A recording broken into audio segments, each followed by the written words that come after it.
మన పార్టీ వ్యవస్థాపకులు, తెలుగు పౌరుషం, సినీ రాజకీయ సార్వభౌముడు శ్రీ నందమూరి తారక రామారావు గారి జయంతి.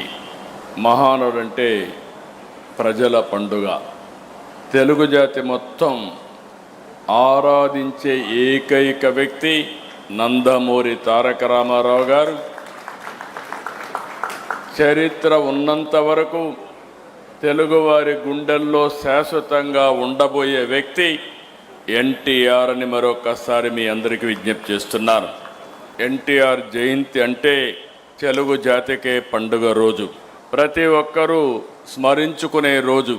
ఒక సాధారణ ప్రభుత్వ ఉద్యోగిగా ప్రారంభించి సినీ చరిత్రలో ఎదగడం, ప్రజల కోసం పార్టీ పెట్టి ముఖ్యమంత్రి కావడం ఆయనకే సాధ్యమైంది. మళ్ళీ ఇది సాధించాలంటే తిరిగి ఎన్టీఆర్ పుడితే తప్ప ఎవరికీ సాధ్యం కాదని మరొకసారి విజ్ఞప్తి చేస్తున్నా.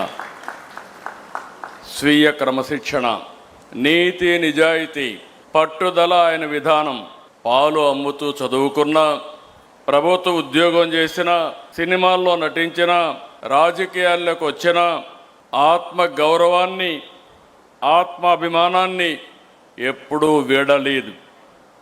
ఒక సామాన్య రైతు బిడ్డగా పుట్టి 45 సంవత్సరాలు వెండి తెర అంటే మనందరం గుర్తుపెట్టుకోవాలి, ఏ పాత్ర వేసినా అది ఎన్టీఆర్కే చెల్లుతుంది.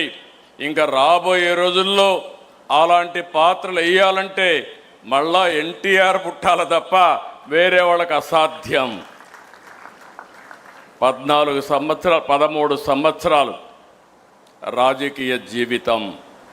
మనందరం అనుకుంటాం 5 ఏళ్ళు ఇస్తే 5 ఏళ్ళు కూడా మీరందరూ ఆలోచించి ఏం చేశామని అడిగితే తడుముకుంటాం.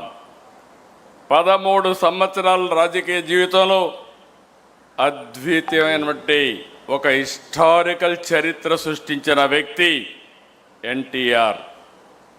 అందుకే ఎన్టీఆర్ పేరు తలుచుకుంటే చాలు నరాల్లో ఉత్తేజం వస్తుంది, ఆత్మవిశ్వాసం వస్తుంది, పట్టుదల వస్తుంది. ఎవరైనా ఎన్టీఆర్ విగ్రహాన్ని చూసి ఒకసారి సంకల్పం చేస్తే మీకు తిరుగు ఉండదని మరొకసారి మీ అందరికీ విజ్ఞప్తి చేస్తున్నా. దేశ రాజకీయాల్లో అంతటి ఆకర్షణ కలిగిన నాయకుడు ఇప్పటికీ లేడు. ప్రజలపై ప్రేమాభిమానాలు, అవినీతి రాజకీయాలను కడిగి పారాయాలన్న పట్టుదల ఆయన రాజకీయాల్లోకి వచ్చే పరిస్థితి వచ్చింది. ఒక్క సంఘటన గుర్తుపెట్టుకోవాలి. ఆయన మొదటి ఉద్యోగం సబ్ రిజిస్ట్రార్. ఆ రోజు అవినీతిలో రిజిస్ట్రార్లు అంటే ఇప్పుడు కూడా ప్రాబ్లం ఉంది మనందరికీ. కానీ ఆ రోజు ఒక సబ్ రిజిస్ట్రార్గా ఆయనకు వచ్చిన అనుభవాన్ని గుర్తుపెట్టుకొని ఈ ఉద్యోగం నాకొద్దని ఉద్యోగానికి రాజీనామా చేసి నీతి నిజాయితీగా సినిమాల్లోకి వచ్చాడు.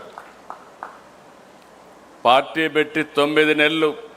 ఇంతవరకు చరిత్రలో ఎవరికీ సాధ్యం కాలేదు. 9 నెలల్లో పార్టీ పెట్టి ముఖ్యమంత్రి అయ్యారు. ప్రాంతీయ పార్టీ అయిన తెలుగుదేశం జాతీయ రాజకీయాల్లో కీలక పాత్ర పోషించింది. ప్రధాన ప్రతిపక్షంగా వ్యవహరించింది. గవర్నమెంట్లు ఏర్పాటు చేయడానికి దోహదం చేసింది. ఎన్టీఆర్ అంటే పేదవాడికి భరోసా, రైతుకు నేస్తం, బడుగు బలహీన వర్గాలకు ధైర్యం, యువతకు భవిష్యత్తు, మహిళలకు అండ, కార్మికులకు అభయం, అన్ని వర్గాలు కీర్తించే ఏకైక నాయకుడు ఎన్టీఆర్. సమాజమే దేవాలయం, ప్రజలే దేవుళ్ళనేది పార్టీ సిద్ధాంతంగా మార్చారు. ఇప్పుడే కాదు, భవిష్యత్తులో కూడా ఇది మనందరికీ ఆదర్శం, ఇది ఒక సిద్ధాంతం అని చెప్పి కూడా నేను మీకు తెలియజేస్తున్నా.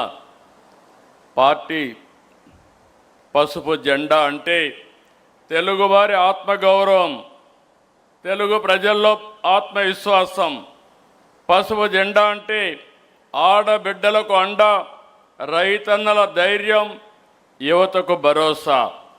పసుపు జెండా అంటే తెలుగు ప్రజల నమ్మకం, భవిష్యత్, భరోసా.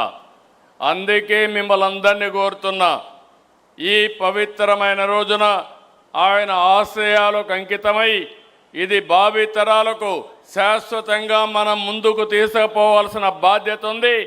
ఆయన సిద్ధాంతాలని భావితరాలకు అందించాల్సిన బాధ్యత మన మీద ఉందని చెప్పి కూడా నేను మీకు తెలియజేస్తున్నా.